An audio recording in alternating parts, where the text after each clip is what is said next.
Muy bien. Ahora sí estamos en grabación. Por favor, el tema de biología del sistema digestivo. Ustedes ya tienen una investigación previa, así que voy a hacer preguntas. Por favor, contestan. Yo sé que la mayoría ya hizo su tarea, entonces exactamente de eso vamos a. Entonces, fisiología del sistema sanguíneo. Vamos a tratar de integrar la anatomía de este en cada proceso para irla conociendo también y reforzando.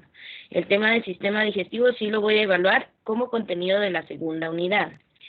Entonces, estamos hablando de 5 funciones específicas: motilidad, secreción, digestión, absorción y almacenamiento y eliminación. Las 5 se van a realizar dentro del tubo digestivo, o sea, nuestro sistema digestivo. Vamos a la primera, motilidad. Se refiere al movimiento que tienen los alimentos durante el tubo digestivo. Todo lo que pasa desde que ingresan para llegar al final del tubo digestivo es parte de la motilidad, o sea, las cosas se mueven dentro del sistema digestivo. Hay un proceso de movimiento, hay un desplazamiento de las partículas alimenticias dentro de todo el tubo digestivo. Comienza con el primer proceso, que es la digestión, la ingestión, donde se incorporan los alimentos a la boca. Esta es una forma elegante de decir comer. Los metemos a la boca, los masticamos y tragamos. Eso es lo que hacemos. Entonces tenemos parte después de la ingestión, la masticación. Usamos los incisivos y los caninos para poder arrancar trozos del alimento y los molares para triturarlos y mezclarlos con la saliva. Entonces, a ver, jóvenes, ¿me recuerdan, por favor, cuántas glándulas o cuántos tipos de glándulas salivales tenemos en la boca? 6. 6 pares o 6 tipos distintos.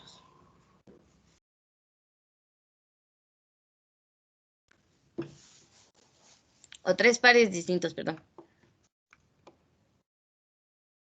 O algunos recuerdan los nombres de las glándulas salivales.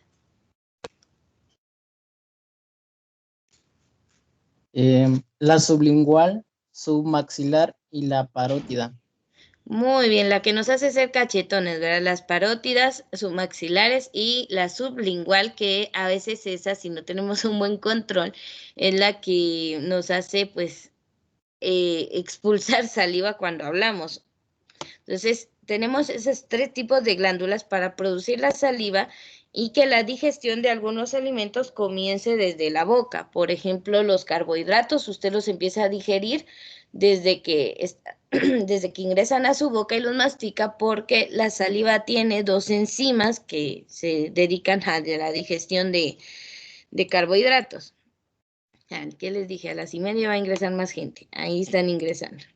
Bueno, entonces la masticación, ¿verdad? Es un proceso de motilidad. Hacemos que el alimento se mueva para destruirlo, para comenzar con ese proceso.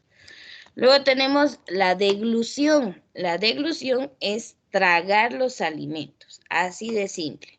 Ya los masticamos, ya se formó el bolo alimenticio, entonces vamos a tragar. Y eso va a hacer que los alimentos viajen de la boca al estómago a través de un tubo largo. A ver cómo se llama ese tubo.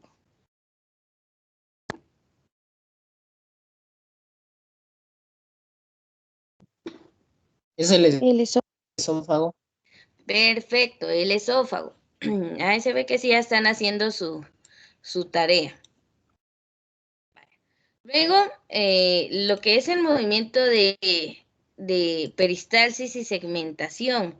Bueno, solo voy a hacer un paréntesis. Para las personas que están ingresando ahorita, les recuerdo que el horario de clases es a las 7 de la mañana, no 7:30. No sé por qué ingresan media hora tarde, pero bueno, dejemos ese paréntesis ahí.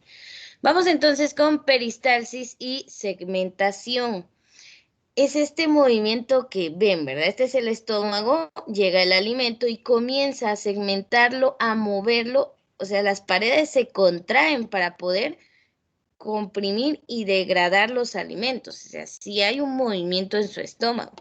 Entonces son contracciones rítmicas en ondas, un movimiento como ondulatorio, se llama peristalsis. Y las contracciones mezcladoras de diferentes segmentos, o sea, esto que usted está viendo, tenemos ahí la segmentación. Estos dos movimientos mueven los alimentos a lo largo del tubo digestivo, o sea, ese es el tipo de movimiento que tiene su tubo digestivo para impulsar los alimentos y que pasen a través de él. Ustedes me dicen si puedo cambiar o si están tomando nota de esto, les puede servir para el trabajo que se dejó y también para la clase, ¿verdad? Entonces, mejor si sí toman nota. Solo quiero ir viendo estas diferencias. A las personas que ya son parte del equipo de la clase, les aparece ahora el chat. Sí. Sí. Sí, Miss. Ah, bueno, entonces sí, dependía de eso. Bueno, miren, cuando suba las actividades de la segunda unidad a Educar, voy a incluir los links de los equipos, ¿sí? Para que puedan unirse y tengan acceso a los documentos que estoy subiendo allí y pues al chat, que sí nos interesa tenerlo a todos. Entonces sí, se unen por favor. Y creo que es más estable la aplicación de Teams que Educar. Ahí les cuento otro día por qué. Entonces, siempre vamos a tener ese respaldo. O sea, si no está en Educar, está en el equipo de Teams. Así usted no hay excusa para que no le lleguen material de clase, ¿sí? Entonces, ustedes ya saben, yo tengo un soporte o otro recurso que es YouTube. Ahí están los videos. Va a estar el equipo de Teams con las presentaciones y todo lo que vayamos trabajando. Y va a estar también Educar, que se supone es nuestra plataforma base.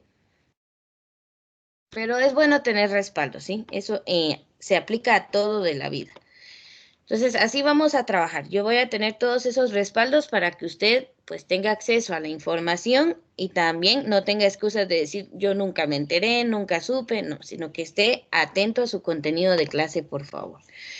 Muy bien, ¿podemos cambiar de diapositiva o están trabajando en esta todavía? Puede cambiar, profesora. Ya puede cambiar, Miss. Muy bien, excelente. Pasemos entonces. Miren que de verdad que el café sí le hace bien a uno. Bien, vamos a la segunda función, que es la de secreción. Entonces aquí ya estamos viendo una imagen con estructura del estómago que podemos ver que es un poquito compleja, que sí tiene varias capas de tejido. Entonces, la secreción incluye tanto las exócrinas como las endócrinas, o exocrinas y endocrinas, ¿verdad? Realmente estas palabras las vamos a escuchar de esas dos formas. Entonces vamos primero con las exócrinas. Ahí tenemos agua, ácido clorhídrico. A ver, el ácido clorhídrico, ¿en qué parte del sistema digestivo lo vamos a encontrar?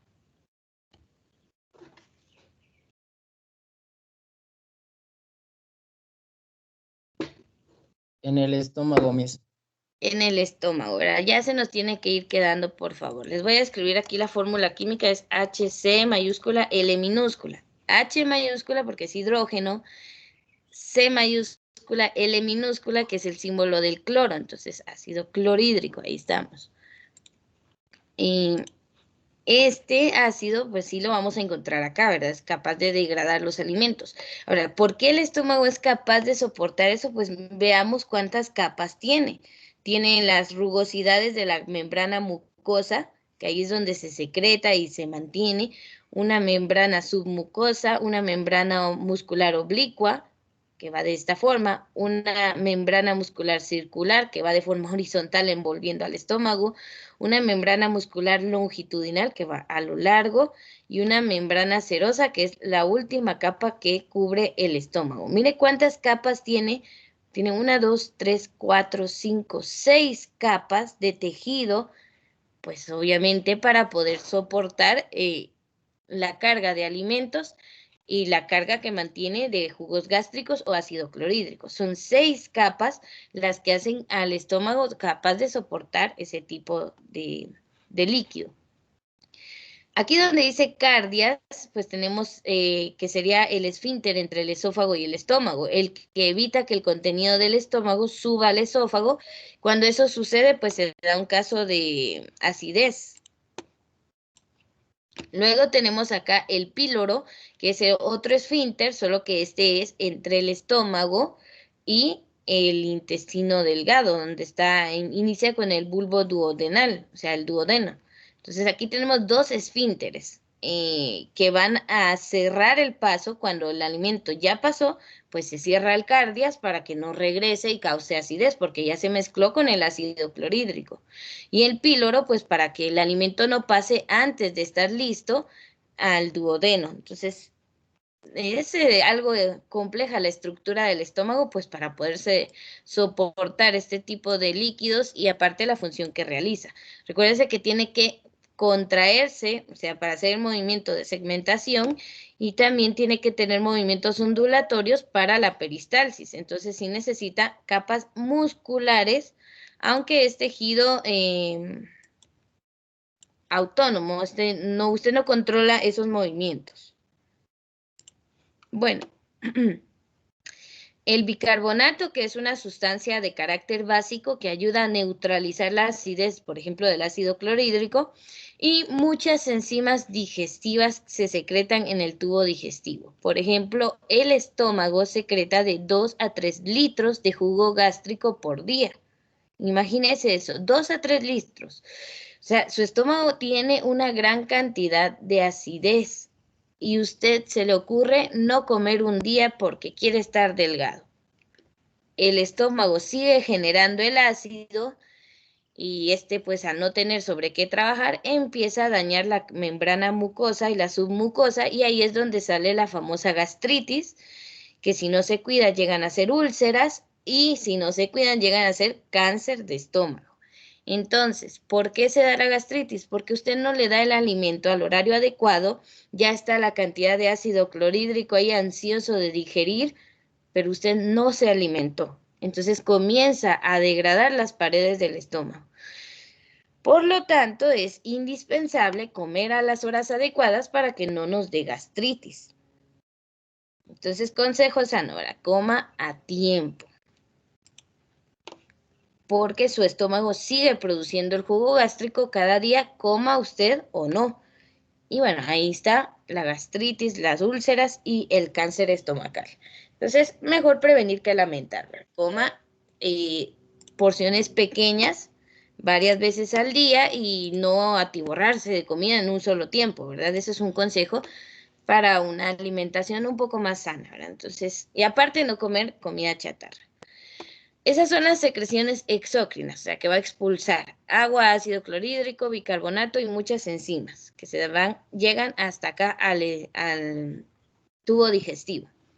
Las endocrinas tienen relación con el sistema circulatorio, o sea, son las hormonas que tanto el estómago como el intestino delgado secretan y ayudan a regular el sistema digestivo.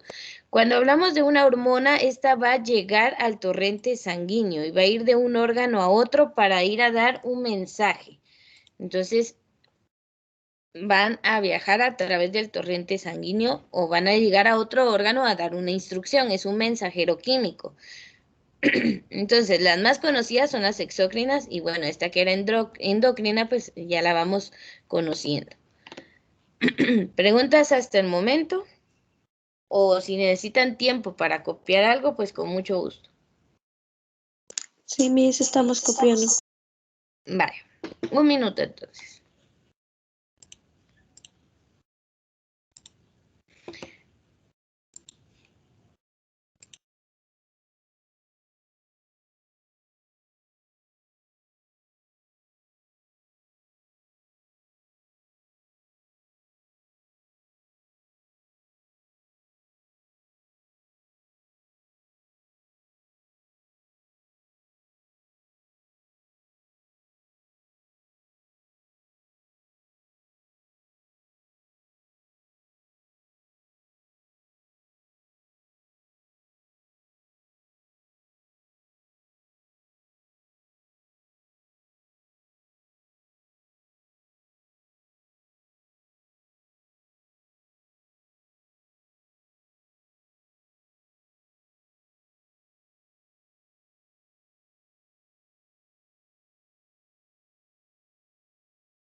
¿Ya terminaron?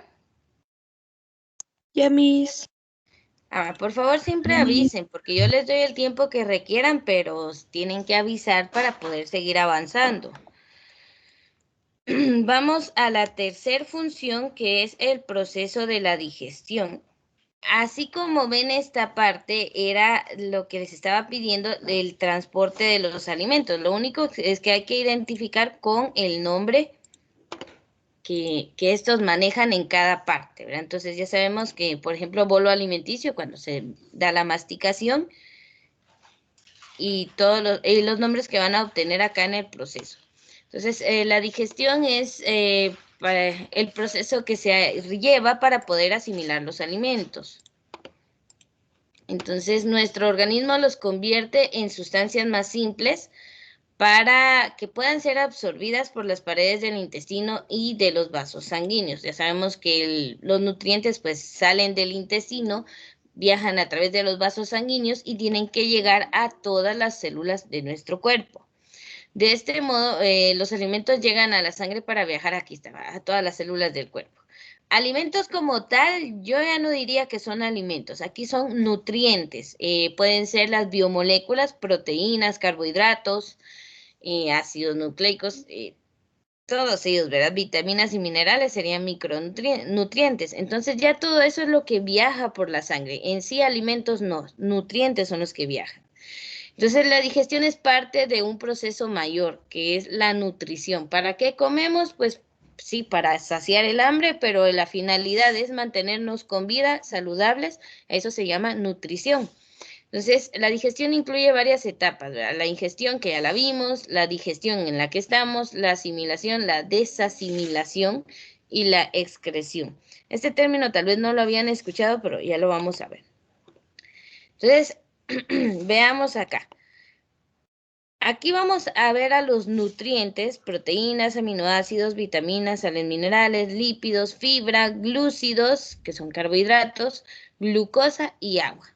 Entonces, estos tienen todo un recorrido y la mayoría de estos van a pasar del duodeno al torrente sanguíneo. Y ya en el resto del proceso, hasta llegar acá al intestino delgado, pues ya no vemos tantos nutrientes como en toda esta parte, ¿verdad?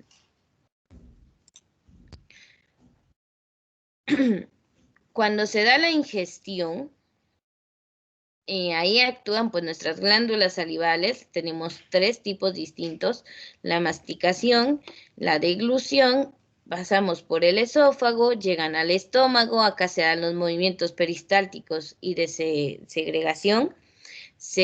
Luego, al pasar al duodeno, tenemos las secreciones del páncreas y el hígado, que ayudan a que estos nutrientes se separen y puedan pasar a la sangre. Y luego pues tiene todo el recorrido del yeyuno y el íleon para seguir absorbiendo nutrientes. Se supone que cuando pasa a través de acá, de esta conexión del ciego, ¿verdad?, del intestino delgado al intestino grueso, ya van más que todo los desechos.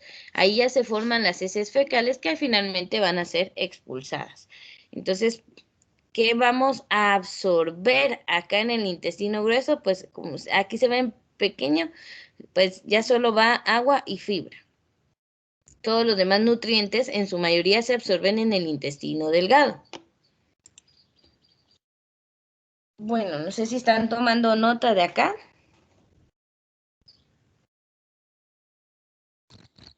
Sí, profesora. Muy bien. Este tipo de imagen les puede servir para la parte donde ustedes tienen que identificar el nombre del alimento, ¿verdad? Bolo alimenticio, quimo, kilo, heces fecales. Entonces ya aquí pueden identificar en una imagen como esta, el nombre que va adquiriendo. Desde afuera sería comida y acá en qué se va transformando durante todo este recorrido. Esa es la imagen, una de las que se pidió en el trabajo de unidad, que ya el fin de semana se van a abrir las actividades de la segunda unidad y ya pongo fecha para ese trabajo. La voy a dejar para después del descanso, pues solo por cuestiones de no hacerlos correr, pero no es un trabajo para el descanso, se dejó desde la semana pasada. Entonces, pues nada, no voy a dejar, no lo dejo con fecha de Semana Santa porque así usted no tiene pena ni de subir tareas ni nada, sino que lo va a subir después del descanso, pero ya lo tiene que tener hecho. ¿Preguntas hasta el momento o vamos bien? Vamos bien, Miss. Vamos bien. Muy bien, cualquier cosa que no se comprenda, pregunten, así aprovechamos pues de volver a explicar. Y me disculpo, ayer no subí ningún video de las clases, sinceramente se me pasó por alto por estar viendo lo de las notas, entonces sí me atrasé con eso, ya no lo subí, entonces ahorita sí ya están subidos, por eso me tardaba en ingresar a la clase, pero ya les van a aparecer.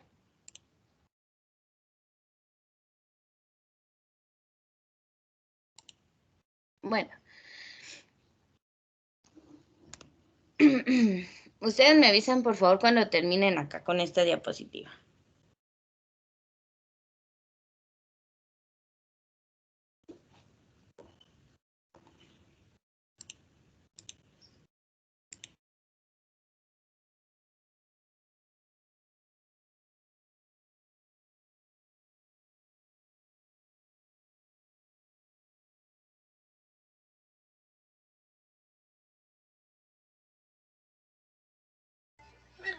Sí, profesora. Muy bien, si todos ya terminaron igual que ella, cambiamos. Ya, Miss. Ya, profesora. Muy bien, entonces el proceso de digestión lo vamos a definir como la transformación de las moléculas de los alimentos en subunidades más pequeñas que pueden ser absorbidas. Esta es la definición de digestión. Cuando hablamos de subunidades que pueden ser absorbidas, aquí es donde hablamos de los nutrientes, tanto macronutrientes como micronutrientes, todas las biomoléculas que el cuerpo pues va a asimilar y le van a servir para nutrirse. Y luego tenemos el proceso de absorción. Este se refiere al paso de los productos finales de la digestión a la sangre o la linfa. La linfa la vamos a ver más que todo de parte del sistema linfático, también son canales de conducción, solo que allí no vamos a encontrar sangre, sino, bueno, linfa. La linfa es un líquido parecido al plasma, solo que ahí las únicas células que se van a mover son los glóbulos blancos, los leucocitos. Entonces, es un líquido un tanto distinto, pero recordemos que los leucocitos también requieren, pues, una nutrición. Entonces, puede pasar a la sangre o a la linfa. Aquí en el duodeno, aquí estamos viendo la parte final del estómago, el esfínter llamado píloro, que se cierra y se abre para permitir el paso de los alimentos o no. Y en esta parte, la primera porción del intestino delgado, que está después del estómago, encontramos esta unión, el conducto hepático común que conecta tanto al hígado como a la vesícula biliar. ¿Qué ocurre acá? Pues tenemos que el hígado genera la bilis, esta baja, se guarda en una porción llamada vesícula biliar y bueno, cuando se requiere es enviada al intestino, acá a esta primera parte del intestino delgado. El páncreas también tiene secreciones, jugos pancreáticos que ayudan a la digestión. Entonces también se conecta por las paredes del duodeno para poder llegar ahí a esa parte con sus jugos pancreáticos. Entonces, de esa manera, estas dos glándulas pues van a ayudar al proceso digestivo. Aquí vemos los conductos pancreáticos. Entonces, este proceso ayuda a terminar con el proceso de digestión química y empieza, cuando ya los alimentos aquí ya están mezclados totalmente, ya se les llama kilo, ya pasan al proceso de absorción. Y eso pues se da en esta porción y en las otras dos del intestino delgado. A ver, lo acabo de decir en la diapositiva anterior. ¿Cuáles son las tres partes del intestino delgado?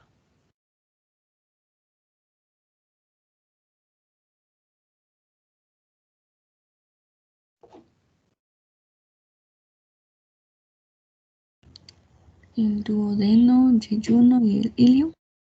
Perfecto. Esas tres partes, así como las dijo su compañera, las tenemos que recordar. Entonces, la primera es importante porque ahí termina la digestión química e inicia la absorción, y las otras dos pues también son importantes, pero más que todo para la absorción. Entonces, ese recorrido de varios metros pues es para lograr obtener la mayor cantidad de estas subunidades que le van a servir al cuerpo, ¿verdad? Bueno, yo considero que ya estas dos definiciones pues se toman rapidito, ¿verdad? No sé si alguien todavía está copiando o tomando algún dato de la diapositiva.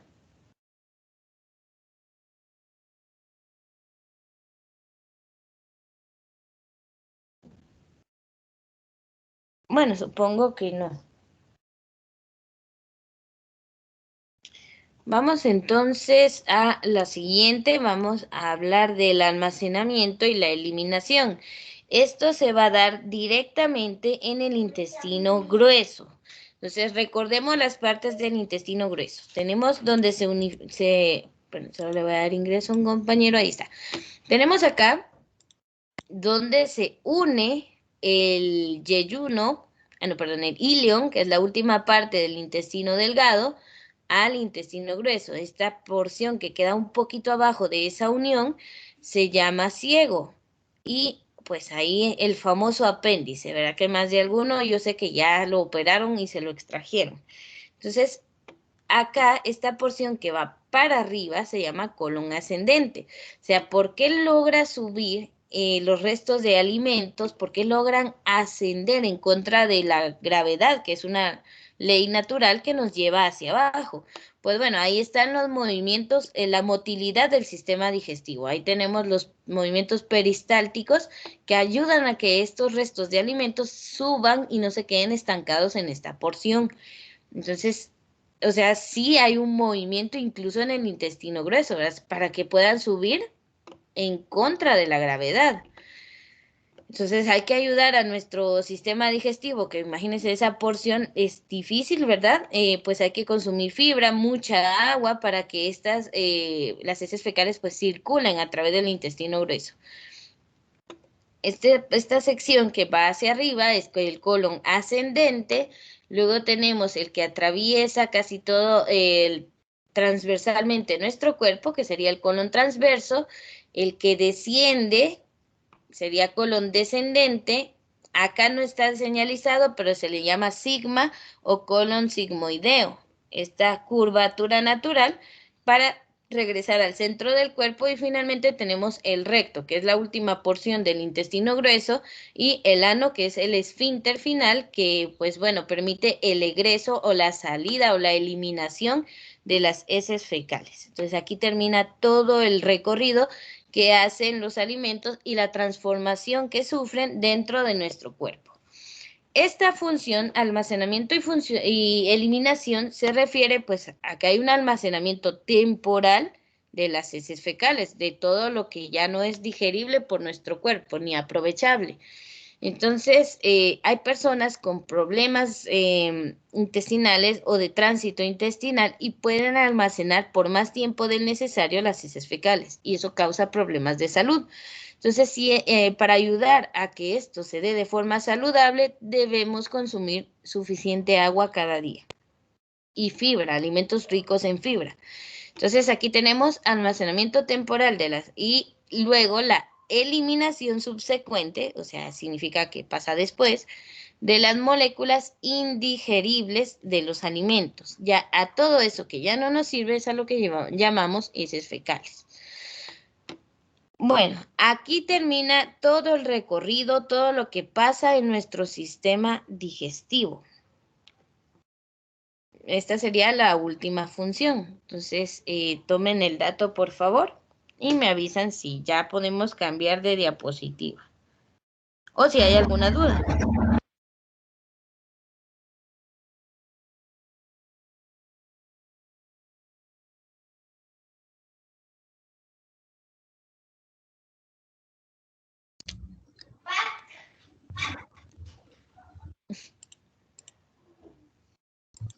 Ya puede cambiar, Miss. Muy Muy bien, vamos a cambiar. Si escuchan por ahí un gritito, es mi hija. Bueno, a ver, la nutrición. Esta parte ya, pues como les digo, mucho de este contenido ya lo vimos en biología, pero bueno, vamos a explicarlo porque es parte de esta segunda unidad y del trabajo que se dejó del sistema digestivo. Entonces, la nutrición, pues sabemos que tenemos que alimentarnos para obtener nutrientes, porque no somos autótrofos, ¿verdad? No hacemos fotosíntesis. Necesitamos de consumir alimentos de origen orgánico para asimilar biomoléculas, porque no tenemos la capacidad de generarlas nosotros mismos. Entonces, tenemos que alimentarnos para obtener esa materia y energía, para vivir, por medio de la nutrición. Entonces, se integran estas moléculas a nuestras células con el fin de reponer las partes que se van perdiendo y desgastando. Entonces, para todos los procesos metabólicos necesitamos biomoléculas y pues hay que comer para obtenerlas. Parte de esa materia es utilizada como energía, ¿verdad? Ya sabemos que lo que nos interesa de los alimentos o lo que le fascina a las células obtener de ellas, pues es la glucosa, que por muchos mecanismos vamos a obtener energía de ella. A ver, un recordatorio. Yo sé que ustedes saben la respuesta. ¿En qué moléculas se guarda en el cuerpo humano la energía obtenida de los alimentos? ATP. Perfecto. ¿Y qué significa ATP? Adenosintrifosfato. Muy bien, adenosin trifosfato. Estamos bien ahí. Muy bien, entonces, el adenosin trifosfato es una molécula que sabemos que nos deja guardar 7.3 kilocalorías mol, si no estoy mal, me recuerdo ahorita del dato. Entonces, en los enlaces que tienen entre sus grupos fosfatos, pero mucha energía o mucha de estos nutrientes, pues no los utilizamos de inmediato. Es más, el ser humano lamentablemente ha cambiado el dicho que dice comer para vivir y muchos ahora viven para comer. Y el problema de eso es los niveles de obesidad, que cada vez pues es más común ver obesidad incluso en niños. Entonces, no hay que vivir para comer, sino comer para vivir, o sea, lo necesario para mantenerse sano y todo, y evitar los excesos. Pero bueno, nos invitan a un restaurante y pedimos el plato que se mire más grande. Entonces, o le preguntan cuál es su plato favorito y ya ni dicen un tipo de comida, sino el hondo porque le cabe más. Entonces, cuidado con la forma en que nos alimentamos. Si es comida saludable, pues está bien, pero incluso la comida saludable tiene sus medidas, sus porciones. Entonces, la parte que no utilizamos para las actividades del organismo queda como material de reserva, energía almacenada. Y cuando estamos obesos tenemos mucha material de reserva. Entonces, hay que tratar de gastar esa energía con actividades diarias.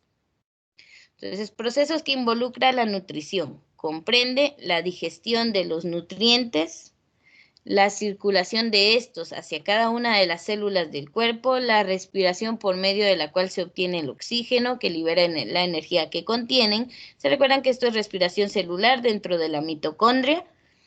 Y finalmente la excreción por la cual se desecha lo que no es utilizado por el cuerpo. ¿Se recuerdan que estos términos ya los habíamos visto en biología a través de un esquema? Por eso les digo que mucho de este tema ya lo manejan o al menos lo recuerdan. Muy bien, ustedes me dicen si están copiando, por favor.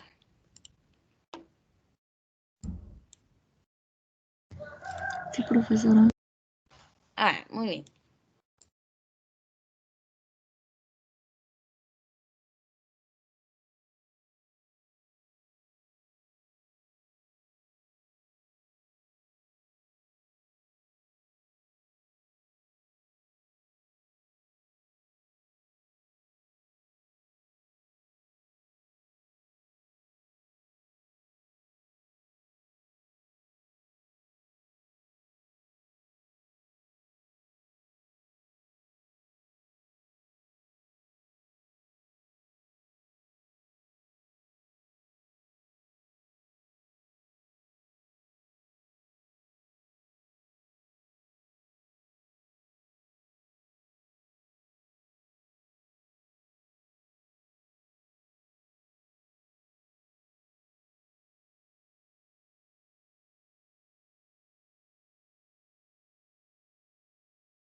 puede cambiar, profesora. Muy bien, muchas gracias por avisar. Miren, estaba pensando, en los siguientes temas vamos a hablar de fisiología sanguínea. Entonces, solo es un adelanto, ¿verdad? Para ir investigando los requisitos, por ejemplo, para poder donar sangre y lo que encuentren del sistema ABO de los tipos sanguíneos, ¿sí? Entonces, esos temas sí los vamos a manejar y por ahí va a estar uno de los trabajos de unidad para que lo puedan ir investigando. Entonces, vamos a ver requisitos para donar sangre y el sistema de clasificación de tipología sanguínea, ¿verdad? El sistema RH, positivo o negativo, y el sistema ABO, para ver si somos tipo de sangre A, tipo de sangre B, o AB, o el 0, ¿verdad? Que no comúnmente le llamamos O, pero es el tipo de sangre 0. Entonces, esos son datos que nos van a servir para las próximas clases. Bueno, regresando a esto, a nuestra presentación, permítame. Vamos a hablar del metabolismo. En esto no me voy a detener porque considero que ya lo vimos bastante bien en biología, ¿verdad? Entonces recordemos que hay dos vías del metabolismo, el catabolismo y el anabolismo. Entonces, acá lo único que sería diferente a todo lo que ya platicamos en biología sería el término, permítame, acá lo vi. Catabolismo ya sabemos que es destrucción de una molécula compleja a unas más sencillas y obtención de energía. Veamos, pero aquí estaba la palabra que quería ver. Acá está. Acá donde dice las reacciones químicas del catabolismo son exergónicas, pues ya lo habíamos visto, liberan energía, pero lo habíamos visto con otro término, que era exotérmicas. Exotérmicas y exergónicas son prácticamente pues lo mismo. Entonces, exergónica o exotérmica significa que libera energía. Y las endergónicas o endotérmicas requieren energía. Y ya estamos hablando de anabolismo. Usted ya sabe que las reacciones anabólicas son las de síntesis o de creación de moléculas complejas. Entonces usan energía para poder hacer eso y moléculas sencillas. Entonces, eso sería lo único a resaltar de esta parte. Estas dos palabras que tal vez no las conocían, que es exergónica y endergónica, pero que es lo mismo que exotérmica y endotérmica. Son sinónimos. Entonces, de acá, de catabolismo y anabolismo, pues como ya lo habíamos trabajado, ya conocemos esta información. Pero pregunto por si a alguien aún le quedó alguna duda de esto, o quisiera que le explicara algo de esta parte del metabolismo, ¿verdad? Porque, como les digo, ya lo vimos en biología, pero puede ser que ya se le haya olvidado. Entonces, preguntas sobre metabolismo.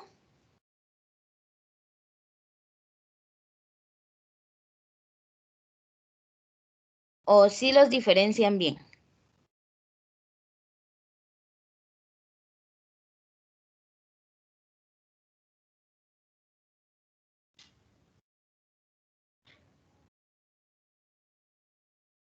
Bueno, me preocupa cuando no hay ni un sí ni un no. O están ocupados copiando.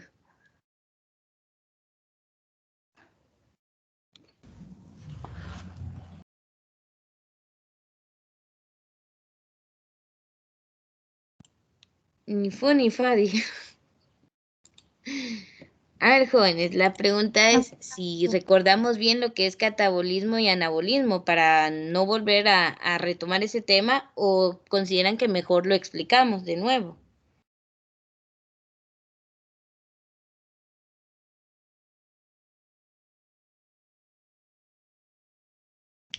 ¿Podría explicarlo, por favor? ¿Podría explicarlo de nuevo?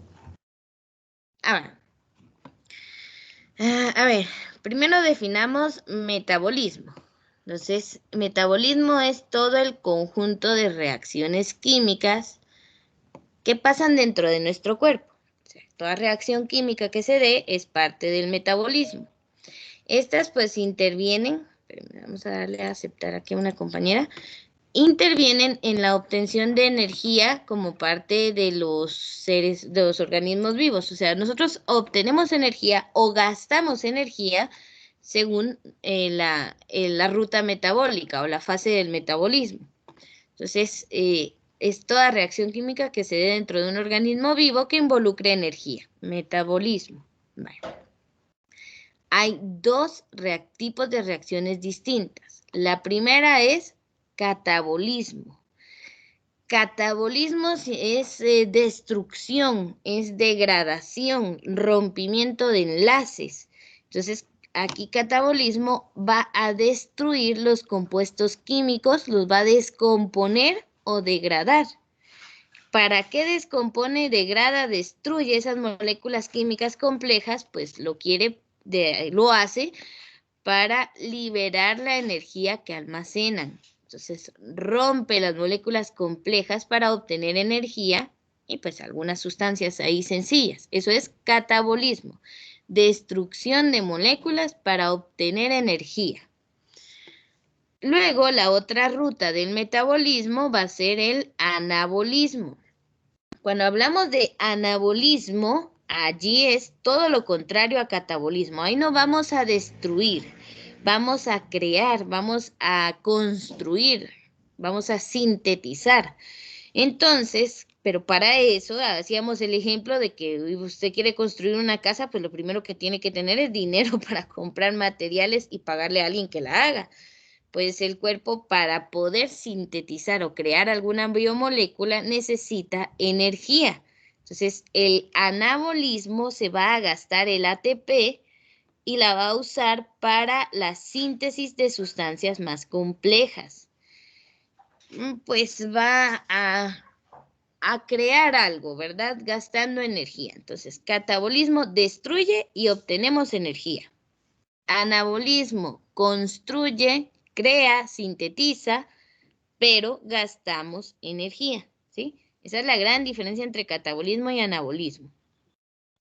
¿De dónde sale la energía que usa el anabolismo? Pues de la que obtuvimos del catabolismo. Ahí siempre una crea y otra se la gasta, ¿verdad? Entonces, generalmente en las reacciones anabólicas, los compuestos químicos se oxidan, pierden electrones. Y en las catabólicas se reducen, ganan electrones. Esto también ya lo habíamos hablado de las reacciones redox que utilizan la transferencia de electrones. Una sustancia se oxida, otra se reduce. Entonces, en anabolismo se oxidan y en catabolismo se reducen. Vale. Luego, las reacciones químicas del catabolismo son exergónicas, sinónimo de exotérmica. Entonces, por favor, ahí escríbalo. Exergónico igual a exotérmico. ¿Qué significa una reacción exergónica o una reacción exotérmica, perdón? Que van a liberar energía. Obviamente esa la capta la molécula de ATP y la guarda, ¿verdad? Entonces ya tenemos ahí energía guardada. Entonces, el catabolismo libera energía. Entonces, es exergónica o exotérmica, es lo mismo. En el caso contrario, que es el anabolismo, pues el tipo de reacciones son endergónicas. Endergónico significa, es lo mismo que endotérmico. Endotérmico y endergónico significa que requieren energía para poderse dar, la absorben. Y bueno, así es como se gasta el ATP que crea el catabolismo. Entonces, el anabolismo, que son reacciones endergónicas o endotérmicas, van a gastar energía para darse. Y aquí tenemos algunos ejemplos de procesos tanto catabólicos como anabólicos. Tenemos las fermentaciones y la respiración celular, catabolismo. Fotosíntesis y síntesis de proteína, anabolismo. Entonces, aquí tenemos ejemplos de estas reacciones también. Prácticamente eso sería todo lo del tema del metabolismo. Como les digo, ya lo habíamos visto en biología, pero siempre es bueno recordarlo. Si lo vemos en 2 clases, podemos integrar el contenido y creo que ya explicado 2, 3 veces no se nos tendría que olvidar. Entonces, si están tomando los datos de esta diapositiva, que sí hay mucho texto ahí, hay bastante información, pues le voy a dar tiempo, unos 2 minutos para que lo puedan hacer.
¿Cómo vamos?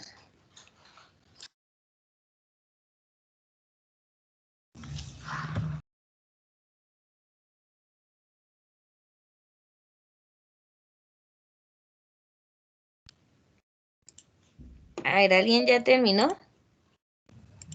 Ya, profesora. A ver, vamos a ver. Ya, lo siguiente es lo último, si no estoy mal es de lo mismo, catabolismo y anabolismo. Y esto no lo voy a dejar porque ya dejé el trabajo número 1 sobre el sistema digestivo, entonces solo hasta aquí vamos a llegar. Voy a... bueno, sí sirve, pero para reforzamiento de examen. Vamos a ver. De momento quedémonos acá. Tenemos entonces la vía del catabolismo. Nunca está de más ver un esquema porque ya sabemos que al cerebro le gusta pues la información bien organizada y qué mejor que un esquema. Entonces tenemos catabolismo. Tenemos de los alimentos pues vamos a obtener hidratos de carbono. Por favor usen el término carbohidratos. Este ya casi no se usa. proteínas y lípidos, por ejemplo. Las enzimas digestivas los degradan a las unidades más pequeñas. De los carbohidratos obtenemos monosacáridos. Ahí va la glucosa. De las proteínas se degradan a aminoácidos. Y los lípidos pues se degradan a ácidos grasos y, por ejemplo, glicerol. A través de la degradación oxidativa, o sea, está presente el oxígeno porque somos seres aerobios, esto se va a degradar. Gracias también a está el poder reductor de la NAD, nicotinamina, adenín de nucleótido, más su átomo de hidrógeno por ahí pegado. No me recuerdo el nombre de la FAD, pero estas dos coenzimas, ahí tiene hidrógeno adherido, pues gracias al acetilcoenzima A, van a degradar esto. Bueno, este es todo un procedimiento ahí, según el ciclo que estemos viendo, lo va a degradar y vamos a obtener como desechos el dióxido de carbono y el agua, y pues la energía que se obtiene, ¿verdad? Y por ejemplo, los que son aminoácidos, por acá también actúa el piruvato para degradar, por ejemplo, la glucosa. Entonces, esto es degradación de alimentos. Rompemos desde las moléculas más grandes a unidades más pequeñas y hasta que obtengamos energía de ellos. En el caso del anabolismo vamos al contrario, de las sustancias sencillas, por ejemplo, tenemos una síntesis utilizando el acetilcoenzima A, vamos a llevar de monosacáridos a polisacáridos, o sea, hidratos de carbono. De aminoácidos los vamos a convertir en proteínas. De ácidos grasos los vamos a convertir en lípidos. Esto involucra un gasto de ATP, de adenosintrifosfato, o sea, un gasto de energía en el anabolismo. En cambio, en el catabolismo destruimos estas moléculas pues para obtener energía. Bueno, entonces aquí tenemos una coenzima importante, la acetilcoenzima A, que sirve como precursor para sintetizar monosacáridos, ácidos grasos y aminoácidos. O sea, lo vamos a ver aquí en estos procesos. Es una enzima más de la que no habíamos hablado. Y bueno, estos van a sintetizar moléculas más complejas, lo que vimos acá. Todo esto se realiza con gasto de ATP. Está hablando del anabolismo. Si aquí dice síntesis, habla de anabolismo. Y el anabolismo requiere un gasto de ATP. ¿De dónde obtuvimos ese ATP? Pues se formó en el catabolismo, para que no vayan a confundir esta última parte. Prácticamente este es todo el esquema de catabolismo y anabolismo visto desde una parte pues distinta a las que habíamos visto en biología y para poderlo comprender mejor. Vamos a detener aquí la grabación de la clase. Hasta aquí termina el contenido.